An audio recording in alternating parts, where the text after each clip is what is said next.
Dit programma is mede mogelijk gemaakt door Bob de Keukenbouwer, ECA, ProPrivacy en Holland Gold. Ja, in Nederland is de 8e prikronde voor corona alweer in volle gang.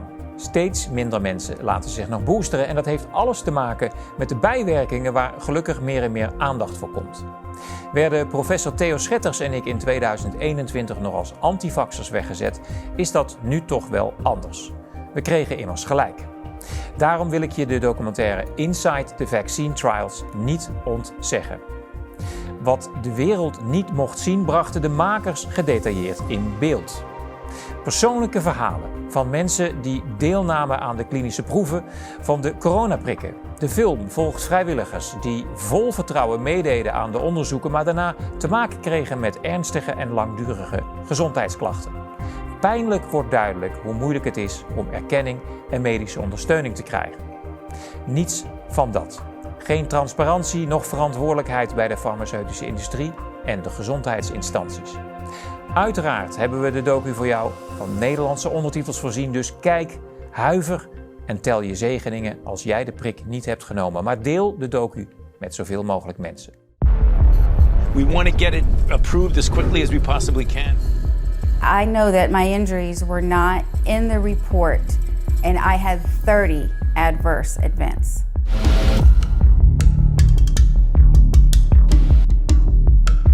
I trusted the government, I trusted the health agencies, I trusted the drug company, and I gave my body essentially to science. I didn't realize that that meant that if something were to go wrong, that I would be left for dead. The drug company was nowhere to be found.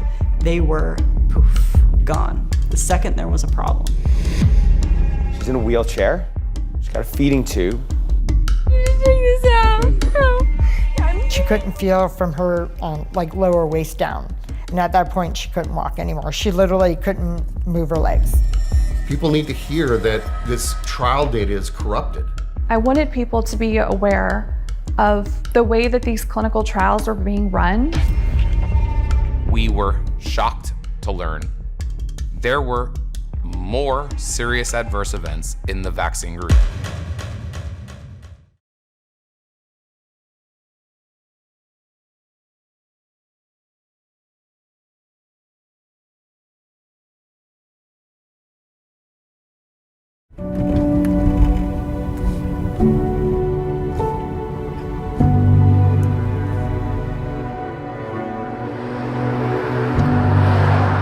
In the face of a global pandemic, the race to develop a COVID-19 vaccine became the fastest in history. These vaccine trials were hailed as scientific triumphs, promising hope and protection. While billions trusted the results, critics have raised questions about the full story behind the trial data and the reports of health problems during the trials. This film explores the experiences of some trial participants, asking whether anything was overlooked and what that might mean for the institutions we trust to protect us. One more time, I'm going to count to 5, and if you're not out of bed, you are getting grounded. Let's meet Maddie, a healthy and active 12-year-old who took part in the Pfizer COVID vaccine trials conducted by Cincinnati Children's Hospital. 2, 3.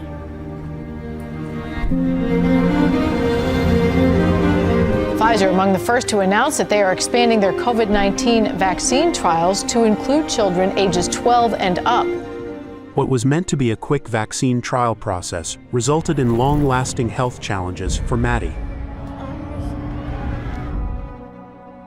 We are pro-vaccine and pro-science, which is why we agreed to let Maddie and her 2 older brothers volunteer for the trial. Before Maddie got her final dose of the vaccine, she was a healthy 12-year-old who got straight A's and had lots of friends. She had a life. She was energetic. She was not like this. Although she does still have lots of friends. Upon receiving the second shot, Maddie immediately felt pain at the injection site.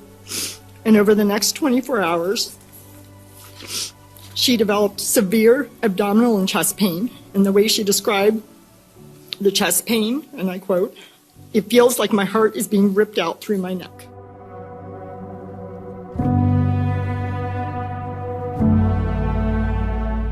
Maddie's first dose was uneventful, with no problems.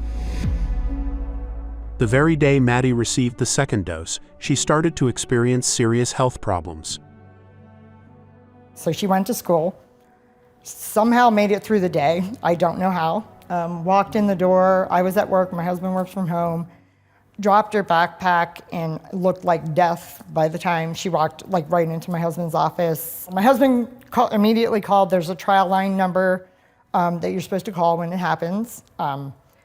So he called them and they're like, well, we need to contact the principal investigator. We'll call you right back. They called right back. In between that, he called me back and I hear her in the background, Mom, Mom, my heart feels like it's being ripped through my chest.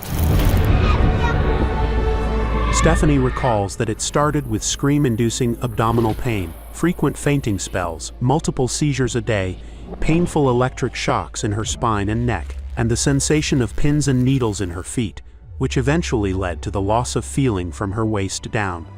It started at the bottom, it started with tingling and it kept moving up her body, and it got to the point where the tingling stopped, but she couldn't feel from her lower waist down.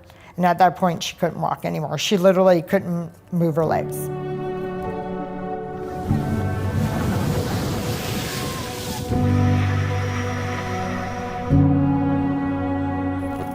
Once a healthy, active child, she now navigates the world from a wheelchair. They put an NG tube in for the being unable to swallow. Today, she still can't walk. She also lost control of her neck, so her neck would go backwards.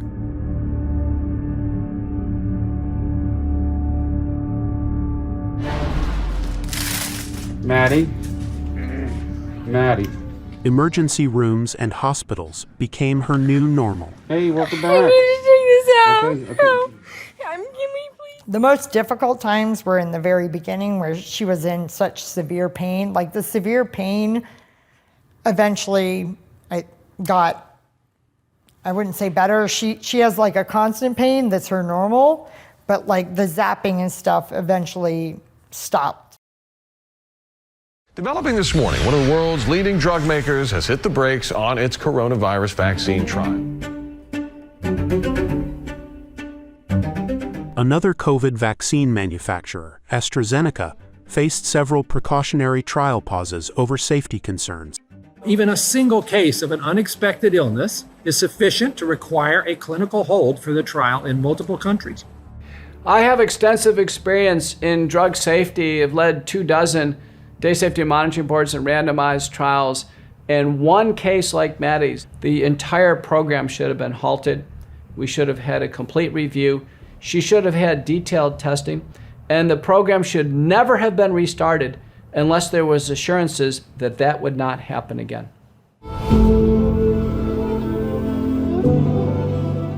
Maddie's case never led to a pause in the trial. Doctors ran tests but found no connection to the vaccine.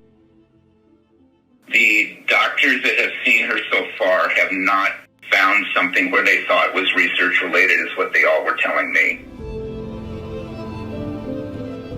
According to the trial team, Maddie was diagnosed with functional neurological disorder due to fluctuating test and motor exam results. The Daguerre family believes that other potential causes weren't fully explored. They put her diagnosis of functional neurologic disorder on April 8th. That was a day before they submitted the EUA, the emergency approval, to the government here. She was in the hospital when that happened. With no proven link to the vaccine, the trial contract didn't cover Maddie's medical costs. We had to get lawyers involved for them to even pay for the medical bills from their hospital, from their trial.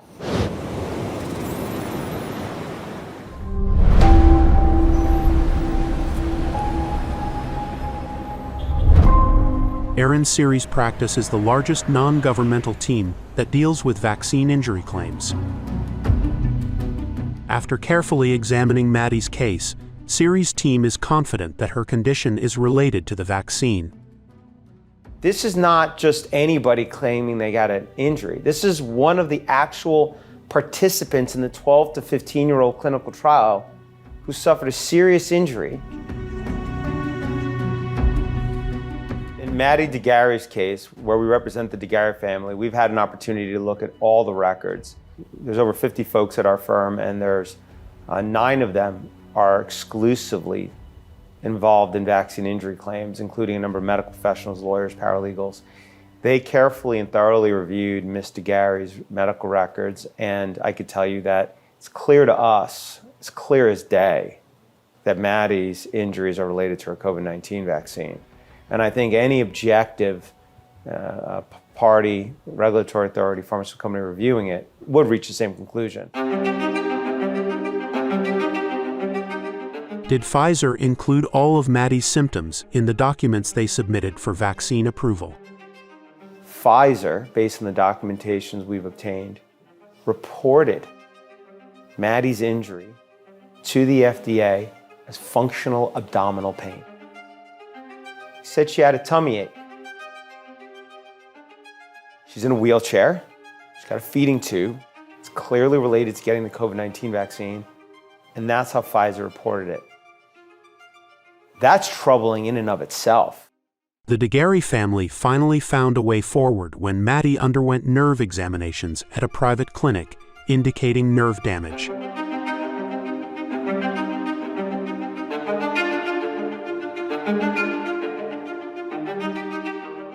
Maddie's parents have tirelessly reached out to health agencies pleading for help. Yet after 4 years, they still feel abandoned. They feel that both the company and health agencies have failed to provide meaningful support or offer solutions to Maddie's ongoing struggle. Stephanie knows other trial participants who reported serious health problems. There's other similar stories. Gustavo with the Pfizer.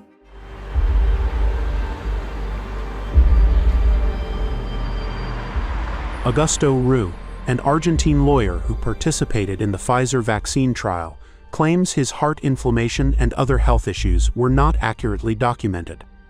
De que se reconoce que existieron estos efectos adversos, pero que no existió respuesta alguna por parte del equipo de investigación ni por parte de las autoridades estatales en la República Argentina. One of Germany's largest news organizations investigated and reported on his story. Pfizer maintains that in the cases of Augusto and Maddie, all trial events were properly reported and that no wrongdoing was found by regulators. Health authorities and regulators maintain that COVID-19 vaccines underwent rigorous safety evaluations and continue to show a strong safety profile in clinical trials and ongoing monitoring.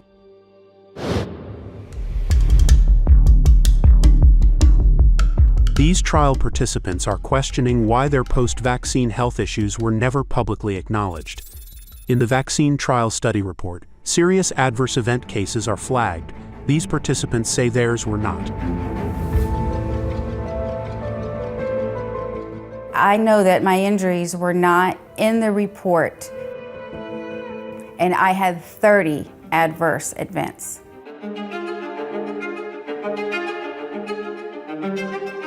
Olivia Cameron participated in the vaccine clinical trials at the Coastal Carolina Research Center. Following the second shot, Olivia faced a nightmare of devastating health problems that made her life unbearable. Among the long list of symptoms were excruciating nerve pain, severe neurological problems reminiscent of dementia, stuttering, and a feeling of being off balance. And I was really, really scared. And I just kept telling my son I was sorry, because I thought that I was going to be paralyzed or I was going to have permanent brain damage. I couldn't even read. Like, I could read the words, okay, but I don't know what they're saying. It was really tough. That was one particular day was really hard, where I was in so much pain, I didn't want to be in my body anymore. Like, I just wanted to exist as like a brain in a jar, because I was in so much pain. And I really felt like if I was to move like this, that I was going to be paralyzed.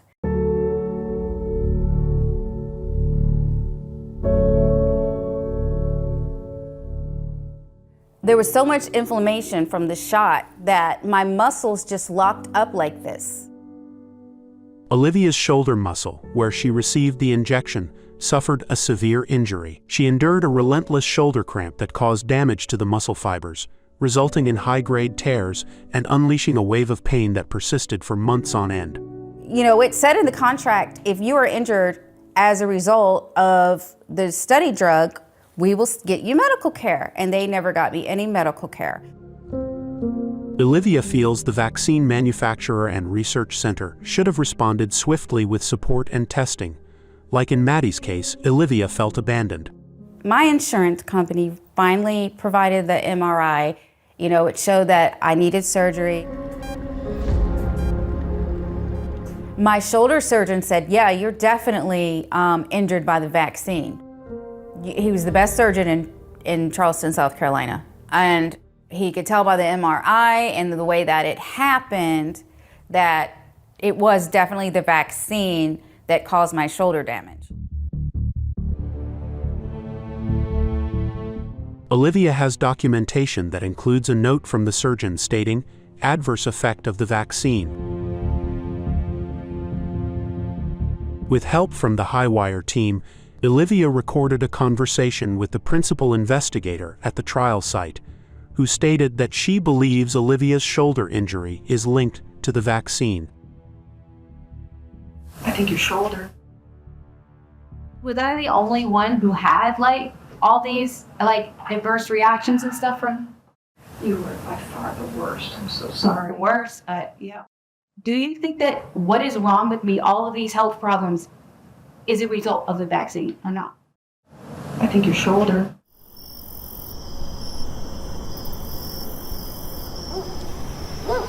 Olivia is a recovered cancer patient, but after receiving the vaccine, her lymph nodes in the arm where she got the shot became severely swollen.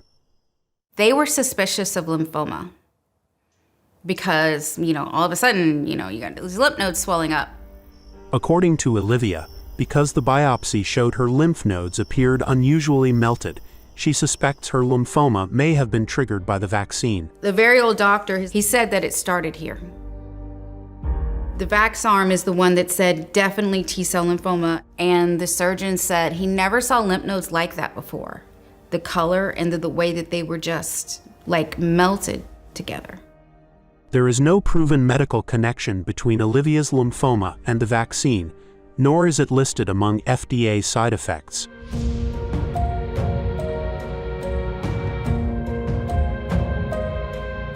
I'm not able to work. That's it. I mean, I'm permanently disabled. Olivia feels that the trial site did not fully investigate her case, which makes it difficult for her to establish a definitive link between all her health issues and the vaccine. Regulators stated that clinical trials demonstrated that serious adverse events were very rare and that the benefits clearly outweighed the risk. The FDA has just authorized a second coronavirus vaccine for emergency use. This is the first product for Moderna to get on the market and a brand new technology.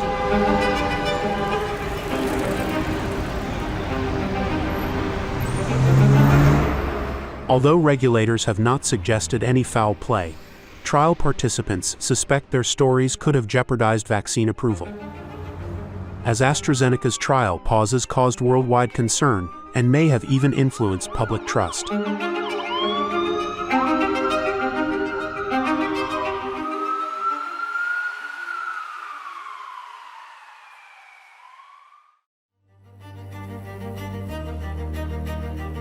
The most anticipated event of the pandemic was the approval of the first COVID vaccines.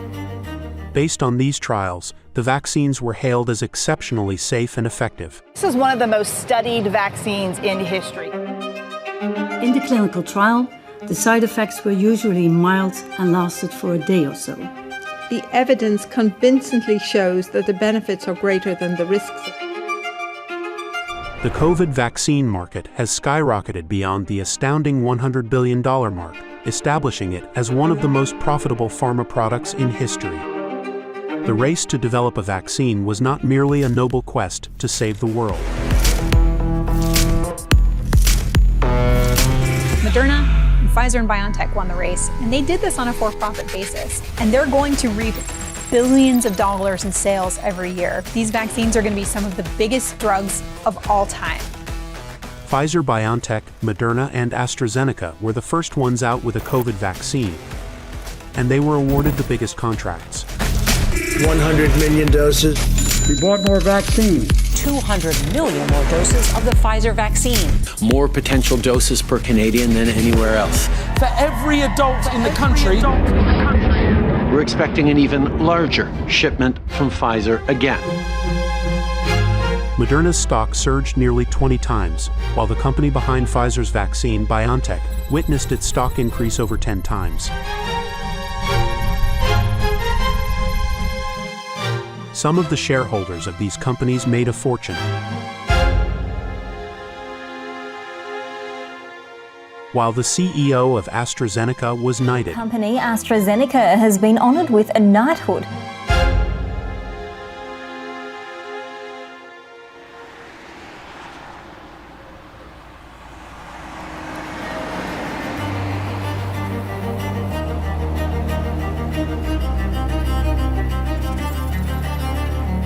The AstraZeneca vaccine showed promising results after trials in the U.S. There had been some reports about the vaccine linked to blood clots in Europe. As a staunch supporter of science and vaccines, Brianne participated in the AstraZeneca vaccine trial in Utah at Velocity Clinical Research.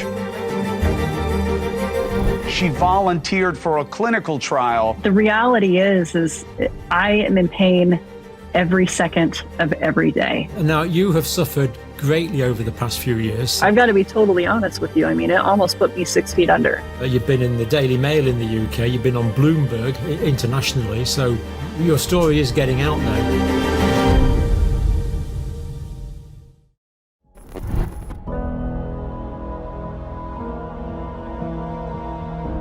Before participating in the vaccine trial, Brianne Dressen led an active life as an outdoors enthusiast.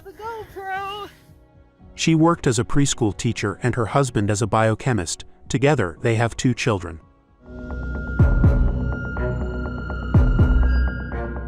I gave my body essentially to science. I didn't realize that that meant that if something were to go wrong, that I would be left for dead. I did not realize, that there would be nobody held accountable if there was a problem. Over 4 years, Brianne has endured a long list of horrific health problems. Imagine a life where you are trapped in a state of excruciating pain and the nightmarish sensation of being constantly electrocuted.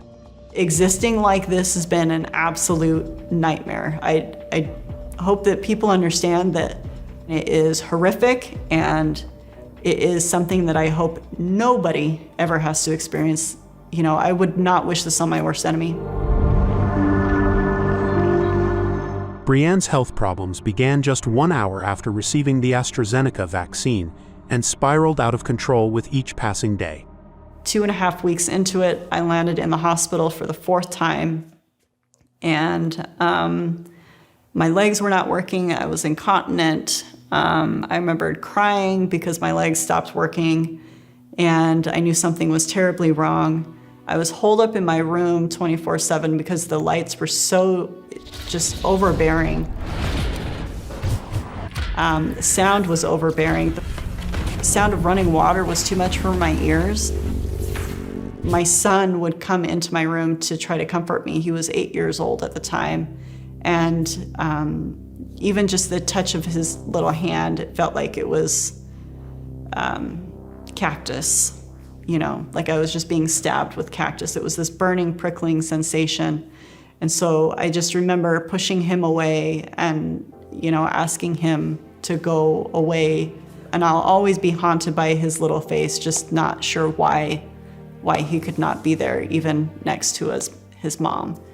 And it felt like I was being electrocuted 24/7. There was no rest, there was no break. I remember waking up every morning and just being greeted by this horrific electric shock that just keeps going all the time, and just remembering to just breathe. And so I would wake up and just, okay, just breathe. All right, we're gonna breathe for 2 minutes. Okay, and then the 2 minutes will be up. Okay, this is still a nightmare. All right, I'm gonna breathe for 2 more minutes.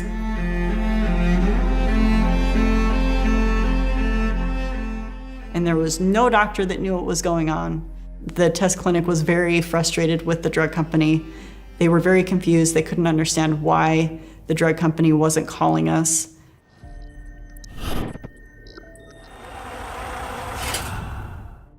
I thought I was engaging in real science. I thought that if something were to go wrong, they would collect the adverse event data, and that information would then be used for the public and for scientists to learn how to, 1, treat issues, and 2, see if there's a way to prevent these issues from happening again. None of that happened. The whole purpose of science is to collect the data, whether it's convenient or not. It's not just to collect the convenient data. If you collect only the convenient data, then it's not real science. Just as with Maddie and Olivia, Brianne's case is not specifically identified or examined in the study report. So while I was holed up in the hospital, the drug company called and they said, you've had an adverse reaction to the vaccine. We're going to advise you to forego getting the second shot. In the clinical trial report that they are displaying to the public, it states specifically that the patients chose to forego getting the second dose, which is totally not the truth in my case. They told me not to get it. But that's the convenient loophole. If you didn't finish the series, then you don't have to follow the patients. We're just dropouts.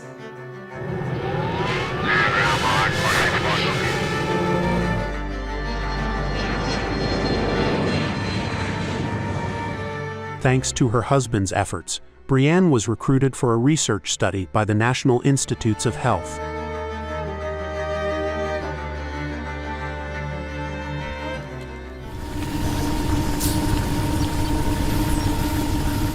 They flew me to the NIH in June of 2021.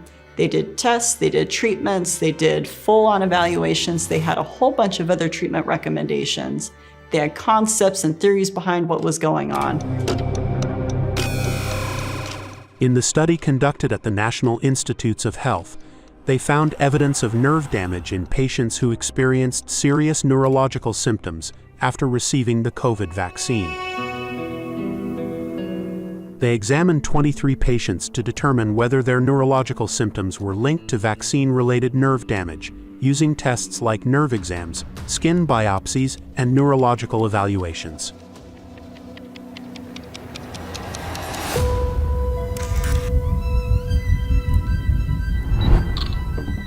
Brianne's test revealed abnormal EMG and small fiber neuropathy results, along with signs of autonomic dysfunction.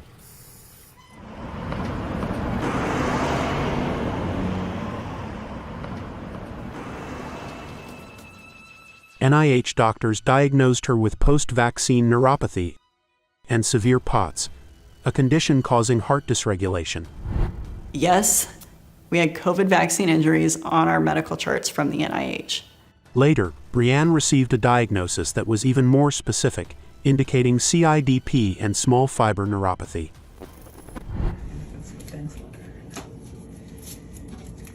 Maddie's exams also indicated signs of nerve damage and dysautonomia.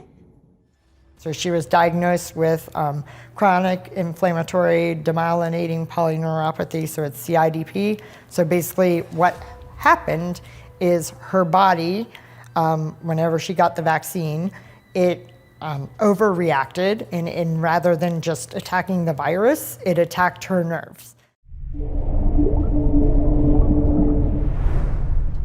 Viruses and vaccines carry the risk of triggering dysregulation of the immune system, potentially leading to the development of autoimmunity, where our body starts to attack itself as the enemy. Could this explain symptoms like those seen in Maddie, Olivia, and Brianne? In some cases, our confused immune system can specifically target our nerve fibers, leading to overwhelming pain, tingling, loss of feeling, brain fog, and many more symptoms.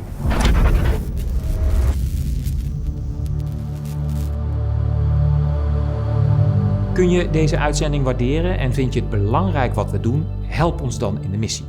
Steun ons met een eenmalige donatie of word Lighthouse TV bouwer. En geef ons die maandelijkse zekerheid om dit soort bijzondere producties te kunnen blijven maken.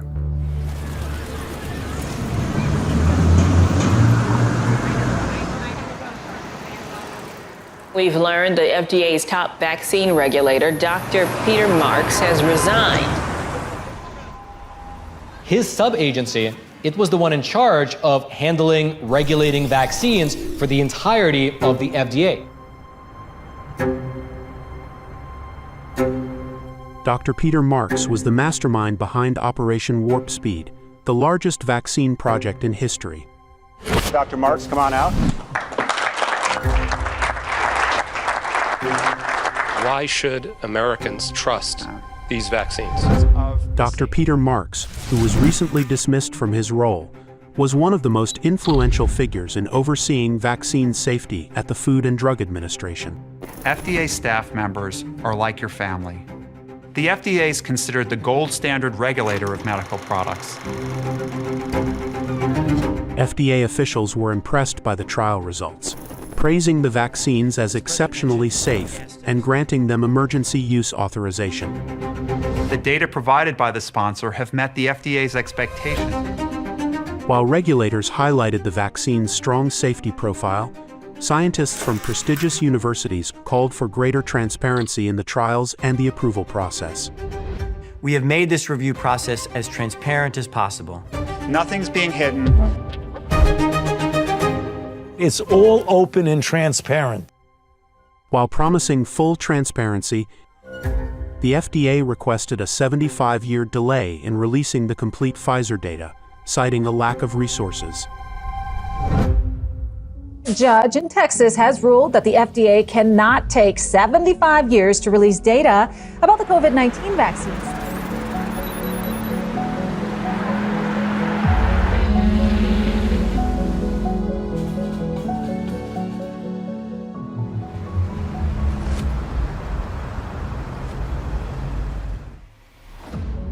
As scientists re-examined the trial data using a different approach than the FDA, they found what appeared to be a higher likelihood of potential side effects.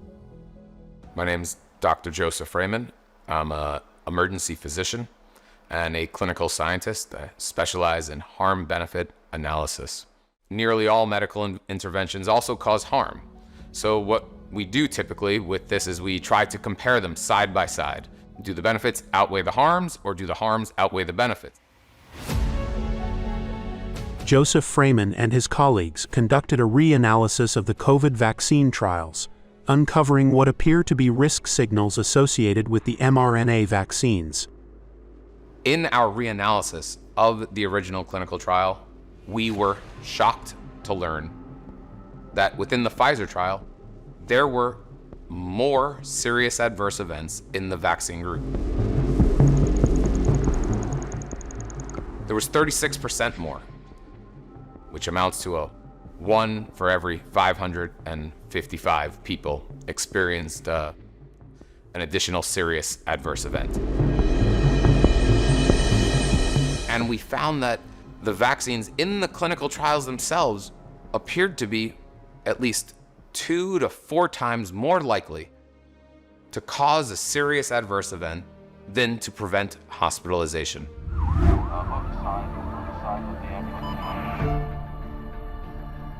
This was clearly a very concerning finding, and we reported this, we published this, and we were able to get this done in a peer-reviewed study, and it has been heavily cited.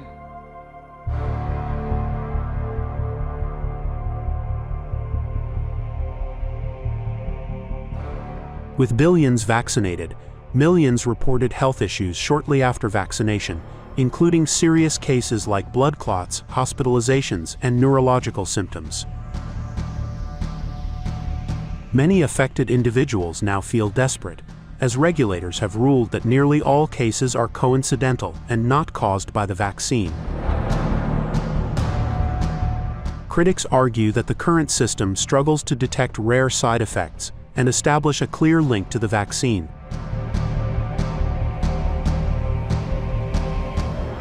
Our surveillance system really can only identify things like myocarditis.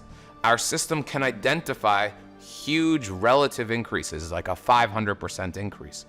Our surveillance system is unable to consistently identify harms that are happening at a 40%, 50% increase, which sounds terrible. And we have a serious problem if this vaccine is increasing heart attacks, strokes, or blood clots in the lungs, because they happen so commonly in the normal population, and they increase them just by even 20%. We are talking about tens of thousands, maybe hundreds of thousands, maybe millions of people who are going to experience these awful events unnecessarily, and our surveillance system will totally be unable to identify them.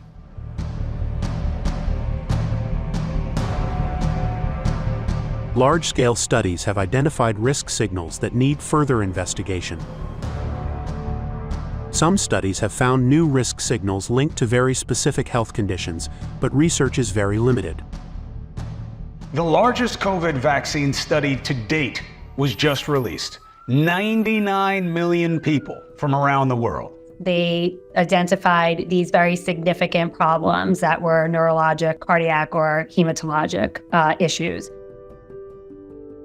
You wouldn't want to see these issues, right? Or you wouldn't expect to see these issues. And if you did, you'd want to see them at a low rate. There's tens of millions of people out there that are screaming from the rooftop saying that after they had the vaccine, they have suffered symptoms that have impaired their activities of daily living. The authors of these studies declare that the benefits outweigh the harms.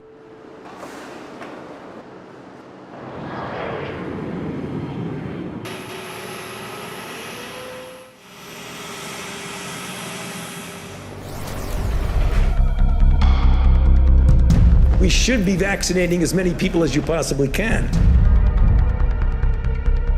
To everyone in the entire world.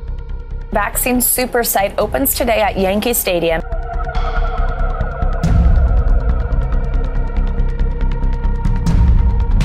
With over 70% of the world vaccinated, all the potential rare side effects could build up when vaccinating billions.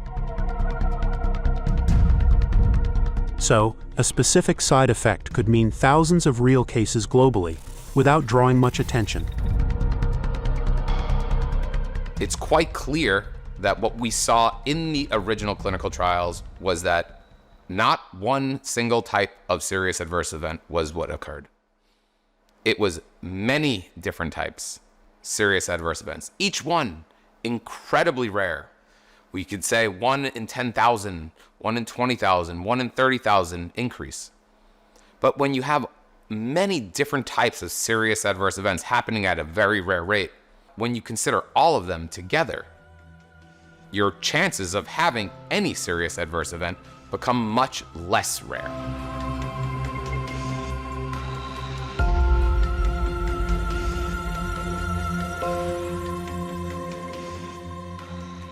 These rare side effects might go unreported, as doctors across the world don't believe the sufferers. This can lead to challenges in receiving proper care and support from the medical community. So the experiences of the COVID vaccine injured, there's a lot of things that are very similar, right? You know, everybody goes to the doctor, everybody's been gaslit. The hesitancy on the government agencies to acknowledge this is also something that's similar across the globe.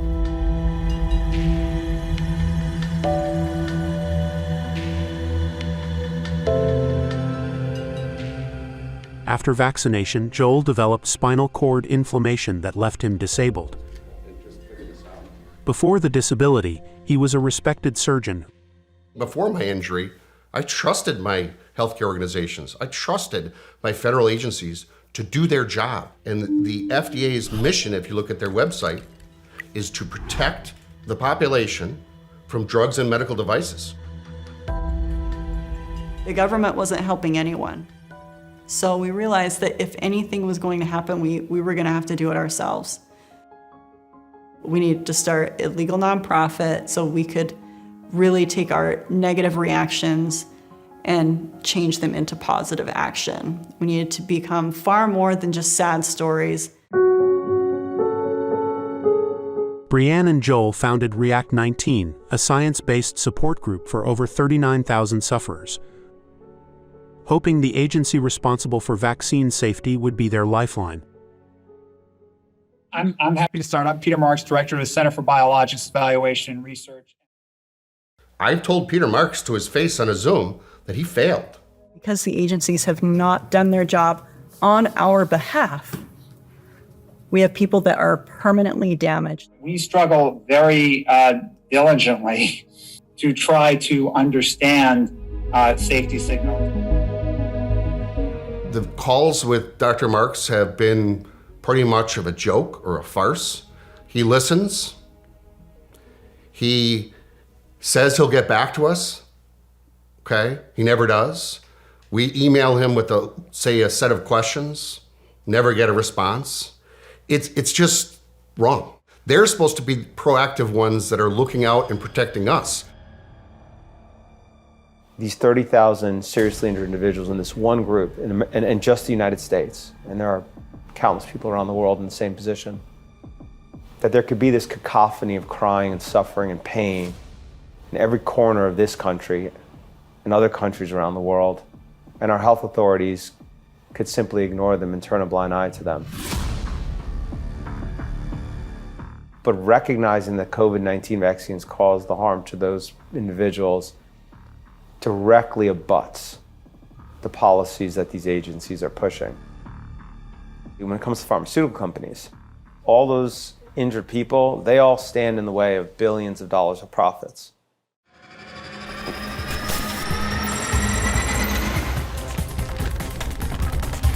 Drug safety advocates have long expressed concerns that the pharmaceutical industry wields too much power over the FDA's assessment of drug safety. These fears were renewed when FDA Director Stephen Hahn approved the COVID vaccines and then went to work at a company that helped launch the vaccine maker, Moderna. Pfizer hired a former FDA director as its new chief medical officer.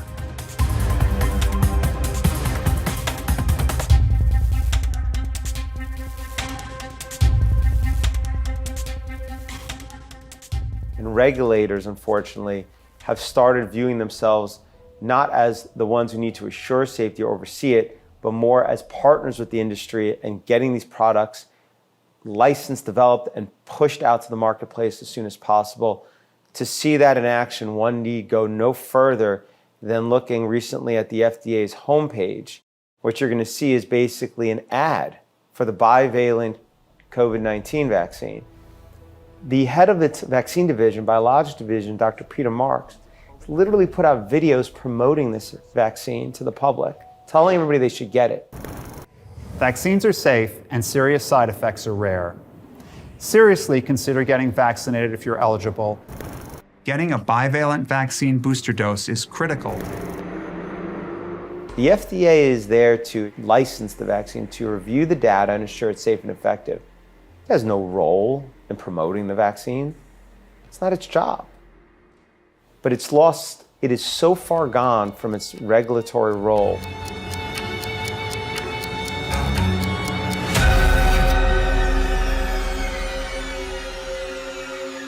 The process of the speed did not compromise at all safety. As COVID vaccines were fast-tracked at unprecedented speed, the FDA's inspections of trial sites became more crucial than ever. Instead of tightening inspections on trial sites, the agency visited just 9 out of 153 Pfizer sites and 10 out of 99 Moderna sites. So for an emergency use authorization, we are not required to do the type of site inspections that we would for a biologics license application and a fully approved vaccine. Clinical trial is not conducted by the FDA or by some independent agency or department. It's conducted by the pharmaceutical company seeking licensure. Pfizer conducts its own clinical trial, hires and pays principal investigators and others.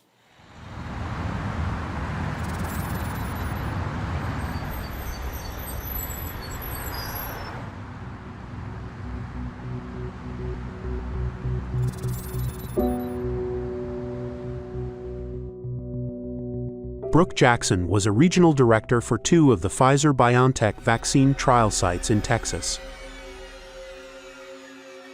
I wanted people to be aware of the way that these clinical trials are being run. She became a whistleblower, and her allegations about problems at the trial sites were reported by the British Medical Journal, a respected medical publication. They knew that they were in trouble. I warned them multiple times, if the FDA were to ever walk into this clinic right now, my experience is that this clinical trial site would be closed for non-compliance, for violations of, all the regulations that we're supposed to follow, and potentially be investigated for criminal activity.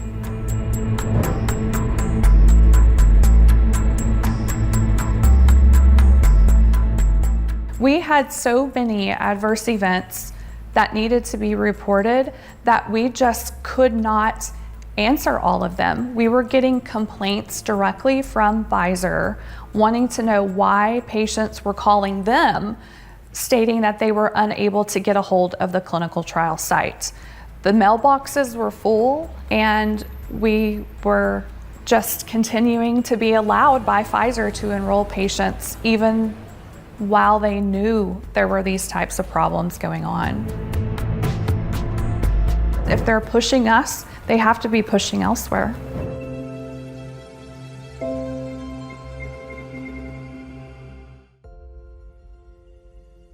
Everything that I saw, the fabrication of data, the falsification of data, the sloppiness in the way that they practiced medicine and in clinical trials, for a sponsor to allow it to continue so that they can bring a product to market first was just such an eye-opening experience. Brooke Jackson felt the problems were ignored by her superiors. When she took her concerns directly to the FDA, she was fired from her job. The government declined to pursue her alleged fraud case against Pfizer, citing insufficient evidence. The FDA never contacted Brooke Jackson to conduct a detailed investigation. The FDA has never inspected Ventavia's clinical trial site. This is the body that oversees our food, our drugs, and our cosmetics. We can't even get the FDA to inspect a clinical trial site. What the hell are they there for?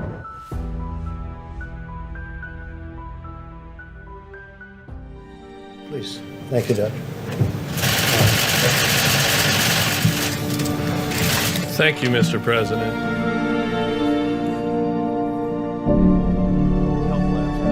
They can make the judgment on how they want. During the pandemic, Dr. Robert Redfield held one of the world's highest-ranking health authority positions as director of the CDC,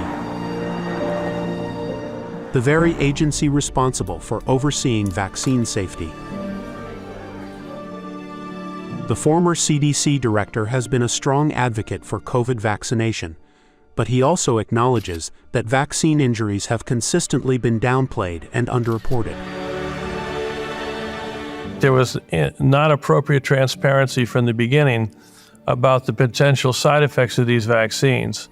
There was inappropriate decisions by some to try to under-report any side effects because they argued that would make the public less likely to get vaccinated. I do think one of the greatest mistakes that was made, of course, was mandating these vaccines. They should have never been mandated. It should have been open to personal choice. They don't prevent infection. They do have side effects.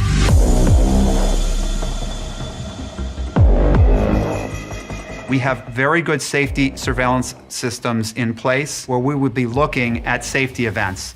And if we see something, FDA and CDC are both responsible for monitoring vaccine safety. After the COVID vaccine rollout, they witnessed in real time as their vaccine safety monitoring systems became overwhelmed by a flood of side effect reports.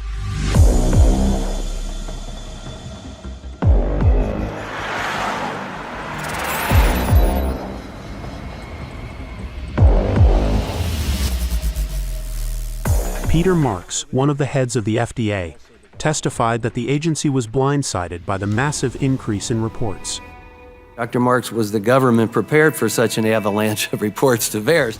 We tried to be prepared for that, but the avalanche of reports was tremendous, and it again required retasking people on the fly. Here's the current VAERS report, the COVID vaccines, over 37,000 deaths. Today, by the way, 24% of those deaths reported are occurring on the day of vaccination or within 2 days. I mean, total number of adverse events reported, 1.6 million.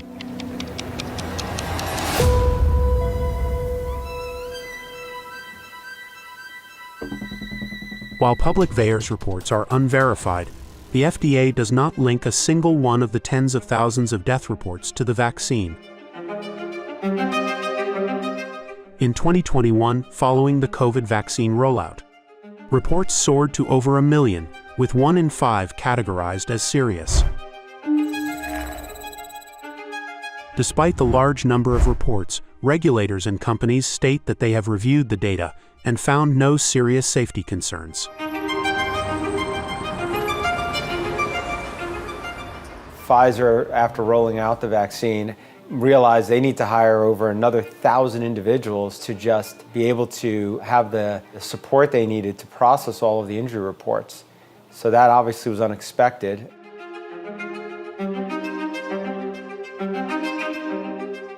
The British Medical Journal investigated whether the vaccine safety monitoring system VAERS is broken. Overwhelmed by the reports, did the VAERS team even grasp whether these vaccines were seriously harming the public? According to the BMJ investigation, VAERS reviewers did not follow up on all the serious side effect reports. If you want to make it a true objective database, you have to get follow-up. You have to get verification of the injury. Despite Joel reporting his serious health problems, he was never contacted by VAERS clinical reviewers, and as a result, he is missing from the adverse event statistics. Since my injury, how many people have called me to find out how I'm doing? 0. If you look at VAERS, I'm listed as not serious. Okay, I'm disabled, I have a spinal cord injury, I have dysautonomia. Okay, I'm listed as not serious because I wasn't hospitalized and I didn't die.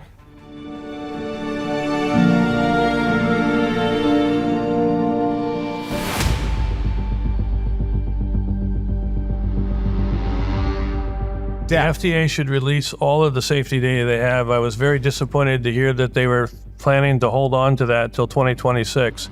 That really creates a sense of total lack of trust.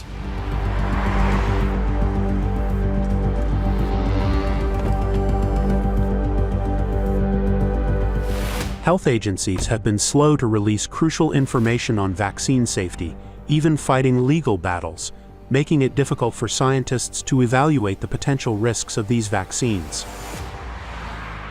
Due to the work of Aaron Seery's legal team, health agencies have been required to disclose a lot of crucial COVID vaccine safety information.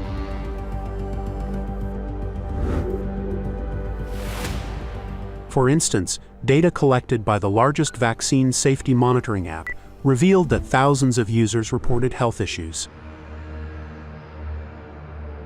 What we saw was that in fact 7.7% of vSafe users reporting needing medical care after a COVID-19 vaccine. And the CDC hid that data from the public for that entire period that we were demanding it. And in fact, to today, the only way you would know that number is by looking at the raw data or going to, on the ICANN website, they created this vSafe dashboard that lets you analyze and see the data in action. The vSafe app includes a free-form field where users can describe any health issues they experience after vaccination. Some of the accounts describe hospital visits and heart problems. You can visit the ICANN website to explore all the reports, and by searching with keywords, you'll find thousands of reports mentioning irregular heart rate, chest pain, neurological issues, and more.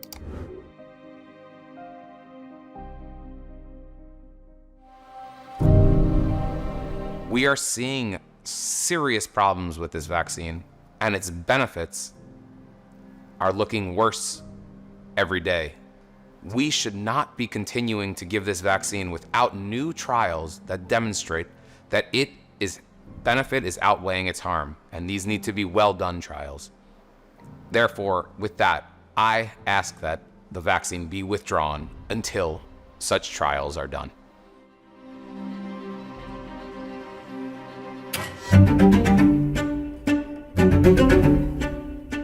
We can reasonably quickly get to the herd immunity. It is widely acknowledged that COVID vaccines do not stop the spread of the virus. Unfortunately, that protection against infection, which is related to transmissibility, waned rather rapidly in a matter of months. Due to reduced protection against transmission, many countries now recommend boosters only for at-risk groups, not the general population. Western European countries, Australia, the World Health Organization, Scandinavian countries, all target high-risk groups. Just recently, the CDC recommended boosters for everyone, including infants. That guidance has now shifted to focus on those 65 and older and people with certain comorbidities. In the world, we have literally vaccinated millions and millions of totally healthy children. And again, this group of people, the young people, the children, even the college students, they don't need the shots.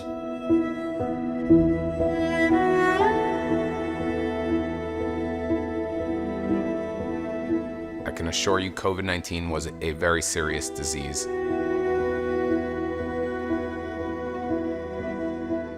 I worked in the emergency rooms throughout all of the COVID-19 surges from 2020 on, and I witnessed many people die from the disease.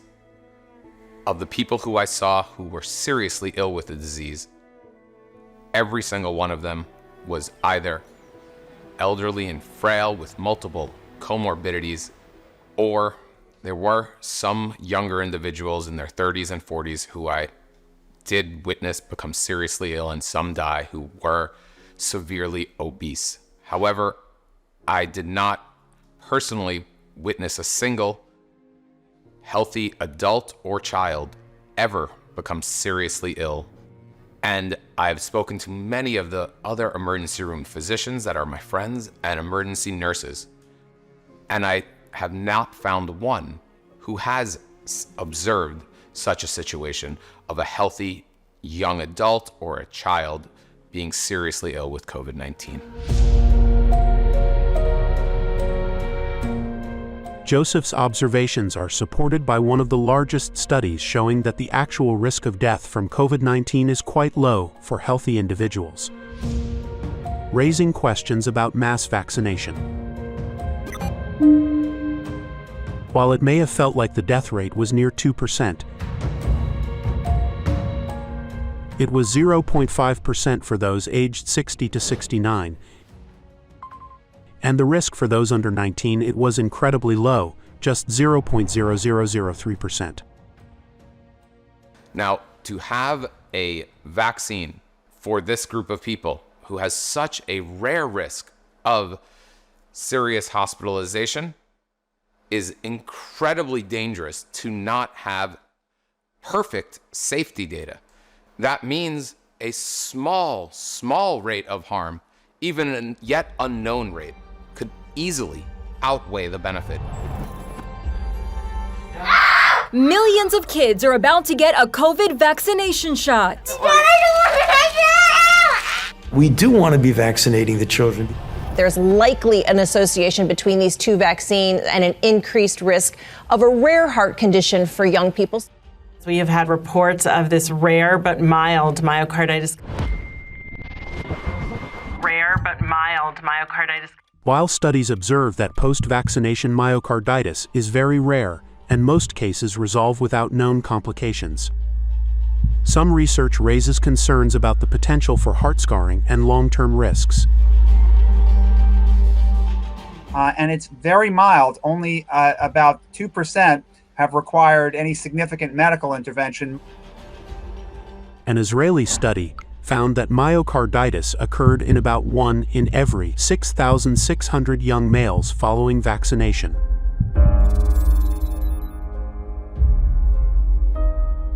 A large-scale Scandinavian study reported the rate of heart inflammation post-vaccination to be 1 case per 5,400.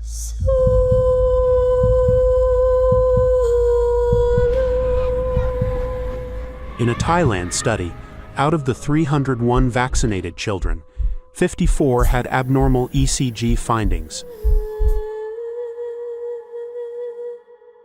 7 participants showed markers of clinical or subclinical heart inflammation, and 1 of those children required hospitalization.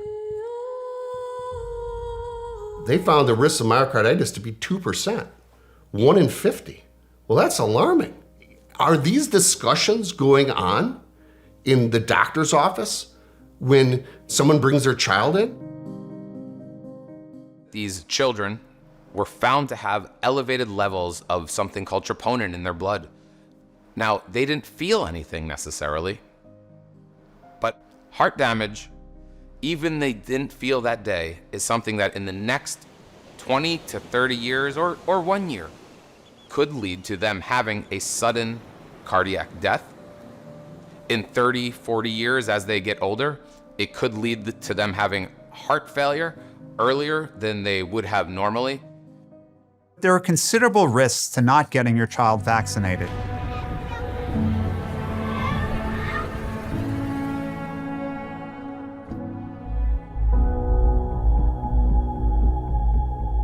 I decided to do the right thing and keep my son safe. This turned out to be the worst decision in my life. Suddenly my son was dead, and I was planning his funeral. Junior's autopsy showed that he had myocarditis. Junior was a healthy boy. I know nothing will bring Junior back, but I miss him every day. My pain is unbearable. The only thing I can do now is try to help others.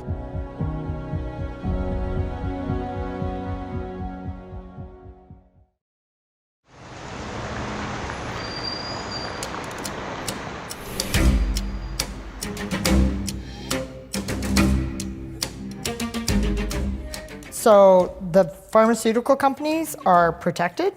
We're not allowed to sue them.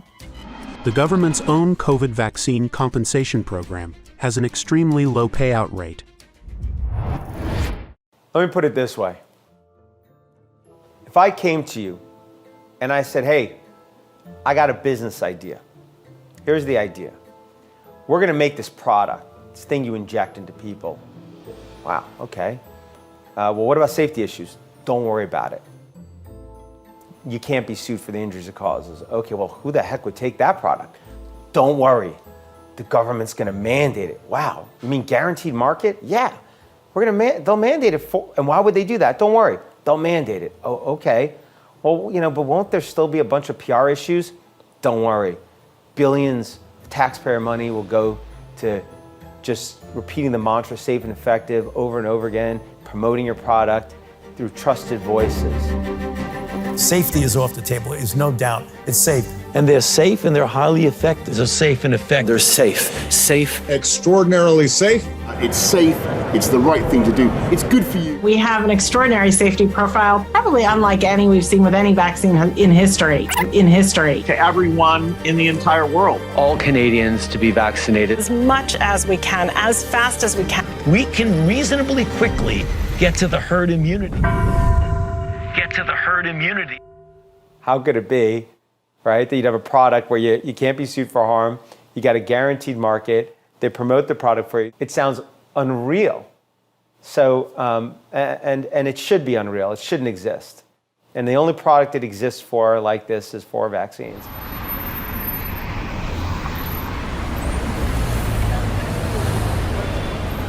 Kansas is suing Pfizer over how it marketed its COVID-19 vaccine. 5 states, including Kansas and Texas, have filed lawsuits claiming that Pfizer made false promises about the vaccine's protection and failed to fully disclose potential risks. The Kansas Attorney General is now suing Pfizer for what he says are misleading claims the company made about its COVID-19 vaccine. Chris Kobach accuses the pharmaceutical company of lying when it called its vaccine safe and effective. This lawsuit is simply about withholding, misleading, and deceiving the public. But even states may be unable to sue vaccine companies, as they've been granted broad immunity under the PrEP Act, which shields them from nearly all lawsuits.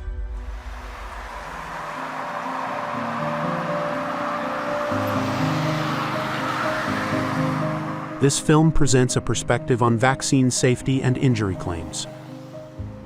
Health agencies and vaccine manufacturers continue to monitor safety data and have not identified any serious risks.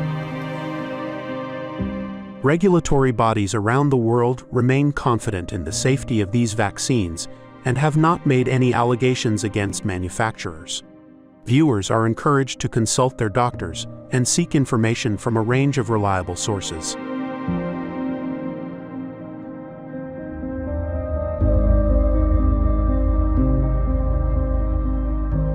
The post-vaccination patients and COVID long haulers share a tragic fate, both experiencing neglect and helplessness. Millions are being impacted by long COVID. There are times where my muscles and joints hurt so much. The solution for helping sufferers is more in-person research with those affected, like the study Brianne participated in. A 4-year, $1 billion government study has been launched, hoping to determine why so-called long haulers are still suffering. Yet, there has been very limited research funding from the NIH for post-vaccination issues. There is no money being funneled in from the NIH or any of these other major places where research dollars come from to be attributed to COVID vaccine injuries. Why is that? Why isn't anyone thinking that that's a strange thing? So I won't stop the fight for you. Yes, I will always fight for you. I will brave every attack, and I will not give up on you. I will always have your back. They go back to the FDA, the CDC, the medical establishment, the medical institutions that all pushed them, promoted to them to take that product. And they go back and say, hey, I did what you told me to do. I followed your advice. I've got this serious issue. I've got this really bad neuropathy. And the reaction often is one of disbelief, rejection. And these people go to them pleading, often crying, and they get no help from those same institutions.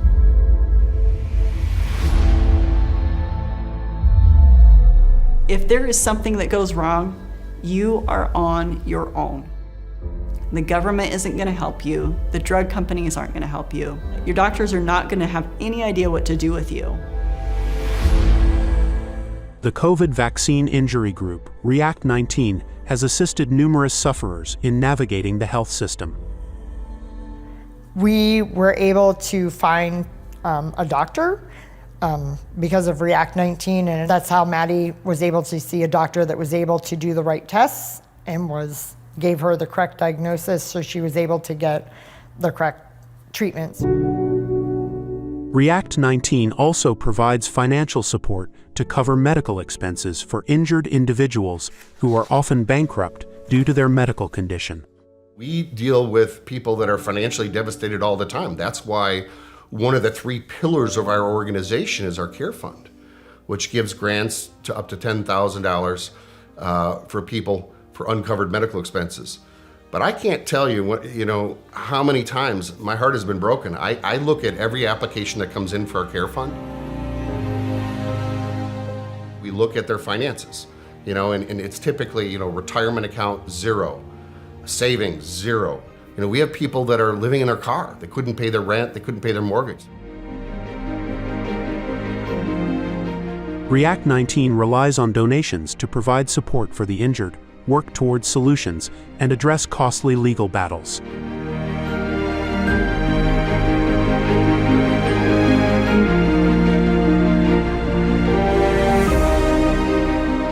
The community of people that are like me, that I have learned and have connected with, is the most beautiful community.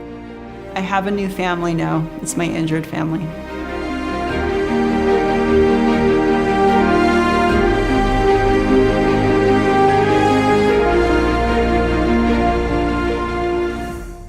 Ja, vond je deze documentaire de moeite waard? Deel hem dan met zoveel mogelijk mensen. Daarmee help je ons en natuurlijk jezelf. En wil je dat we dit kunnen blijven doen? Steun ons dan met een eenmalige donatie of, nog beter, word Lighthouse TV bouwer en geef ons die maandelijkse zekerheid, zodat we door kunnen gaan met onze missie. Licht schijnen op dat wat gezien moet worden.